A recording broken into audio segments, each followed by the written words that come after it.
রাধারানীর যে প্রেম, সেই প্রেমে ঋণী হলেন আমার ভগবান শ্রীকৃষ্ণ।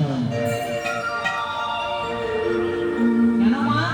ভগবান যখনই মোহনপুরে বাঁশিটি পাওয়া যায়, তখনই শ্রীমতী রাধারানী থাকতে না পেরে সমস্ত কিছু ফেলে রেখে ছুটতে ছুটতে ভগবানের কাছে চলে আসেন। আর ভগবান তাই রাধারানীকে বলছেন, ওগো রাধে, তুমি কেন আমায় ভালোবাসো? আমাকে ভালোবেসে তুমি কি সুখ পাও? আর আমার মধ্যে এমন কি আছে যার জন্য তুমি ছুটতে ছুটতে আসো?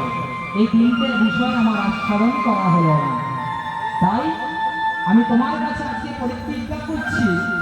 এটা দাপর যুগ চলছে, আগত কলিযুগ। তুমি যে প্রেম দিয়ে আমাকে ভালোবাসলে, তোমার প্রেম আর ব্রজগোপীদের প্রেমে আমি ঋণী হয়ে গেলাম। সেই ঋণ পরিশোধ করার জন্য আমি মহাপ্রভু রূপে যাব ওই শ্রীধাম নবদ্বীপে। ভক্তমণ্ডলী, বাবা ও মায়েরা, শ্রীমতী রাধারানীর প্রেমকে গুরু করলেন। কেন মা? গুরু ছাড়া গোবিন্দ পাওয়া যায় না।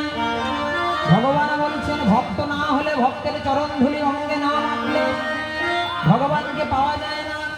আর এই জড় জগতের এই অনন্ত কোটি বিশ্ব ব্রহ্মাণ্ড রাধারানীর থেকে বড় ভক্ত আর তাই নেই।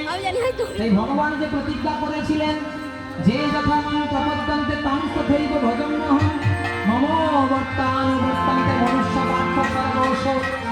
ভক্ত আমার কাছ থেকে যা চায় আমি ভক্তকে পাই।